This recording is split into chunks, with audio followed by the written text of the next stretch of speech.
Hello, welcome to Shivajirao S. Jondale College of Pharmacy, Asangaon, Thane. Myself, Dr. Manisha Vite, Associate Professor of Pharmacognosy Department. Here we discuss about a successful separation technique in analytical field called as column chromatography. When we speak word chromatography, suddenly in our mind comes that definitely it consists of mobile phase and stationary phase for separation of components from mixtures. So today's topic is column chromatography. I covered the points, how the terms come column chromatography, then principle behind it, and components involved in instrumentation, then its application and future of column chromatography. Let's start with the introduction part of column chromatography. When column used as stationary phase, the technique is called as column chromatography. Based on nature of stationary phase, that is either it is solid or liquid, it is called column adsorption chromatography or column partition chromatography. Column chromatography separates substances based on differential absorption of compounds to the adsorbent as the compounds move through the column at different rates, which allows them to get separated in fractions. This technique can be used on a small scale as well as large scale to purify materials that can be used in future experiments. Next is history of column chromatography. The history of chromatography begins during the mid 19th century when a rudimentary version of the technique was used for the separation of plant pigments such as chlorophyll. The first chromatography column was developed by the Russian botanist Mikhail Tisvet, who in 1901 washed a organic solution of plant pigments through a vertical glass column packed with an adsorptive material. He discovered that the pigment separated into a series of discrete colored bands on the column and divided by regions entirely free of color. M.S. Stewart, the Polish botanist, 1906 used adsorption column chromatography to identify the plant pigments. Column chromatography was popularized during the 1930s when the chemist Richard Kuhn and the Eager Lederer successfully used the technique to separate a number of biologically important material. After that, column chromatography techniques become more familiar for separating many complex homogeneous mixtures into their individual components. In 1938, Urey and Taylor developed the first ion exchange chromatography column based on a zeolite stationary phase. In 1941, the concept of using water as a stationary liquid supported on an inner silica in conjunction with a mobile chloroform phase was developed by two British chemists, that is Martin and Singe. In 1944, Erika Kremer devised a system of gas chromatography using a solid stationary phase. In 1957, a consultant for the Perkin-Elmer Corporation, Markel Gole, calculated that using a very long gas chromatographic column of narrow diameter length with a thin film of liquid would significantly improve the separation of different molecules. Later in 1957, nylon capillary columns were shown to yield effective separations. However, although nylon was readily available, it was found not to be suitable for general use due to a limited operating temperature. In 1958, the British scientist James Lovelock first proposed the use of supercritical fluids as mobile phases for column chromatography at high pressure. In 1994 is an attempt to improve on the reproducibility of HPLC columns. Waters Corporation developed a process for the manufacture of packing materials using high purity raw materials as well as improved column packing procedures. This technology was first used in waters. Symmetry HPLC columns launched that year. Column chromatography is now used widely in many different forms. Next is principle behind column chromatography. When a solid stationary phase and liquid mobile phase use, then the principle of separation adsorption. For example, TLC technique. When a solid use as stationary phase and mobile phase, then the principle of separation is partition coefficient. For example, HPLC technique. Depends upon affinity of components towards stationary phase and mobile phase components are eluted. Those components having less affinity towards stationary phase and more affinity towards mobile phase eluted first and vice versa.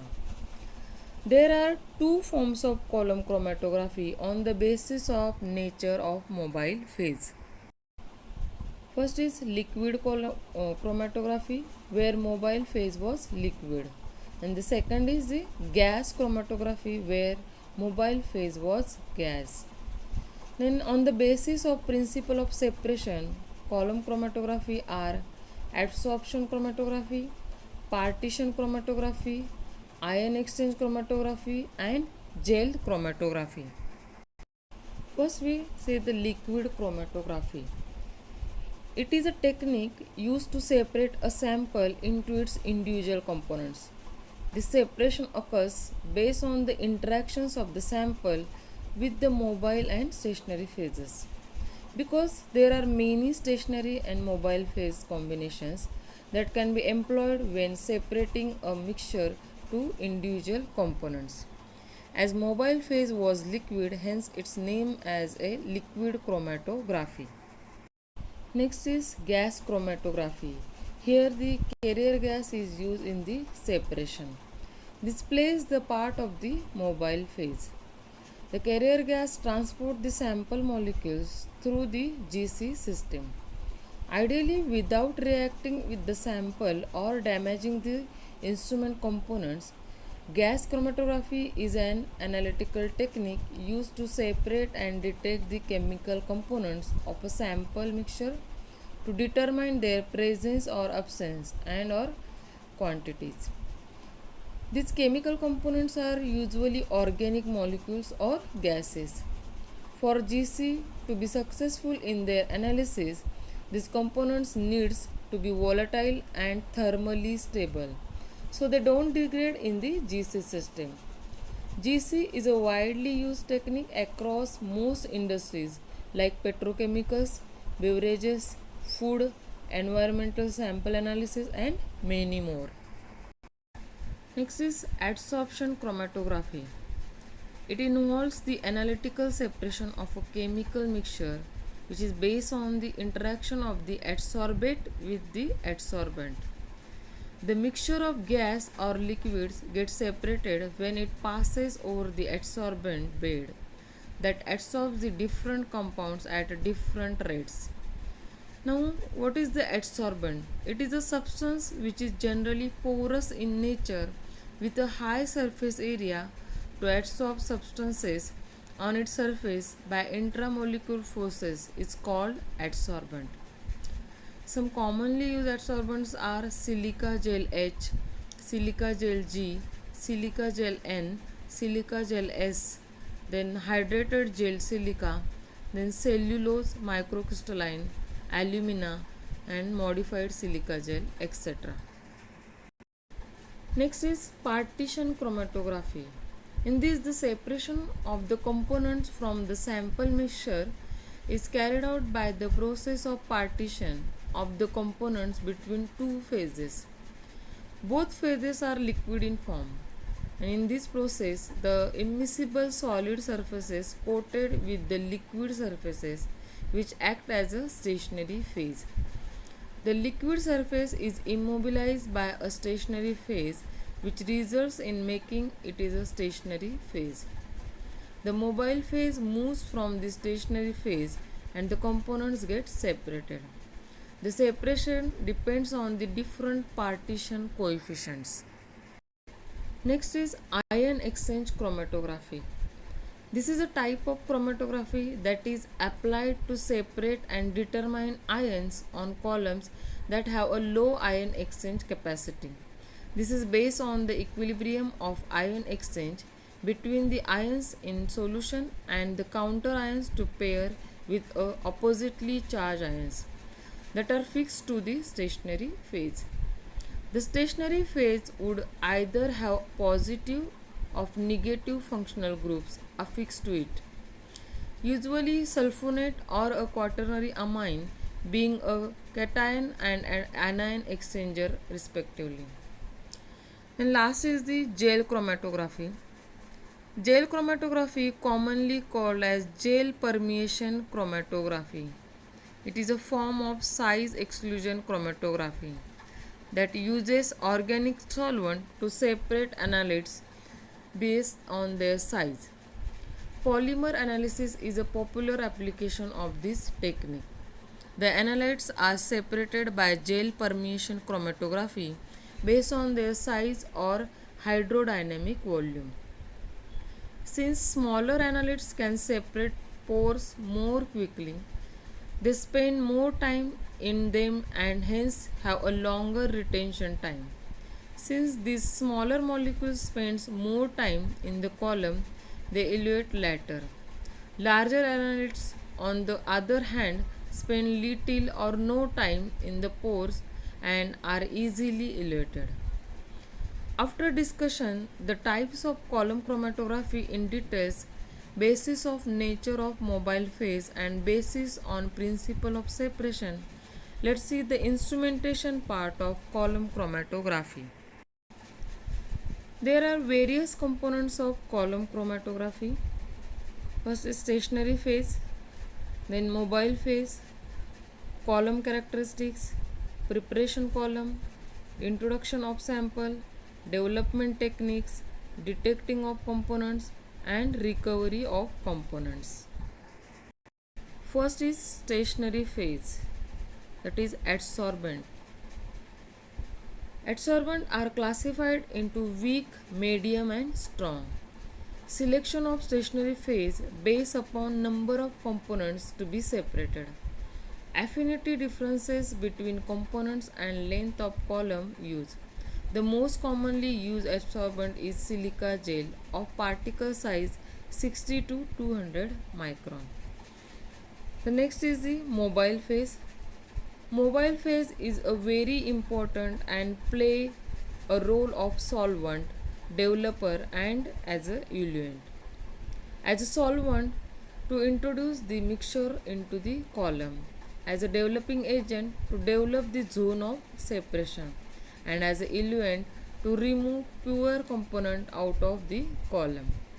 For example of mobile phase use as a petroleum ether and carbon tetrachloride, then cyclohexane, then carbon disulfide, ether, acetone, benzene, toluene, chloroform, etc. These solvents can be used in either pure form or as a mixture of solvents of varying composition. Next is column characteristics. The material of the column is mostly good quality neutral glass since it should not affected by solvents, acids and alkalis. The column dimensions are important in separation. The length diameter ratio ranges from 10:1 to 30:1. For more efficiency, the length and diameter can be 100:1. The length of the column depends upon the number of components to be separated, types of adsorbent used, and quantity of the sample used for analysis. Next is preparation of column. There are two types of preparing the column. They are first is dry packing or dry filling. In this, the required quantity of adsorbent is poured as a fine dry powder in the column and the solvent is allowed to flow through the column till equilibrium is reached. And the second one is the wet packing or wet filling. In this, the slurry of adsorbent with the mobile phase is prepared and is poured into the column. It is considered as the ideal technique for packing. Next is introduction of sample. The sample, which is usually a mixture of components, is dissolved in minimum quantity of the mobile phase and used for preparing the column. The entire sample is introduced into the column at once and get adsorbed onto the top portion of the column. From this zone, the individual samples can be separated by a process of elution. The next is the development techniques or elution techniques. By elution technique, the individual components are separated out from the column. There are two types of elution technique. First one is the isocratic elution and second one is the gradient elution. The next is detecting of components. The detection of color components can be done visually. Different color bands are seen moving down the column, which can be collected separately. But for colorless compounds, the technique depends upon the property of the compounds. Different detectors used as follows. First is the UV detector, fluorescence detector, flame ionization detector, refractive index detector, etc. And the last is the recovery of components. Recovery of components done by collecting as different fraction of mobile phase of equal volume or unequal volume. They can be done by time wise, that is a fraction every 10 or 20 minutes, etc. Next is application of column chromatography. Column chromatographic techniques used for qualitative and quantitative analysis of herbal drugs. Column chromatography used for identification of different plant pigments in mixtures of plant extract. It is used for separation of plant constituents from the mixture of plant extract. This is used for purification of plant extract by removing unwanted parts in plant extract. This technique used for standardization of herbal drug formulation. At the end of discussion, let's go through the future of column chromatography. Column chromatography is one of the most widely used technique for both preparative and analytical purpose. The technique has become a very long way since the first experiments with chlorophyll and continues to adapt with many advances in the design of columns and the creation of better performing resins. Although many new materials have emerged, silica based packing retain their dominance in most laboratories and will be used for a long time. For simple sample mixtures encounter the trend towards the use of smaller porous particles, that is now down to 1.5 mm. Pack into columns will continue allowing shorter columns to achieve the same separation. Future developments are likely to involve hydrophilic interaction chromatography, which is rapidly gaining interest as a method for analyzing biomolecules and drug metabolites that are poorly resolved by reverse phase liquid chromatography. Hope so it is helpful and informative presentation to all. Thank you.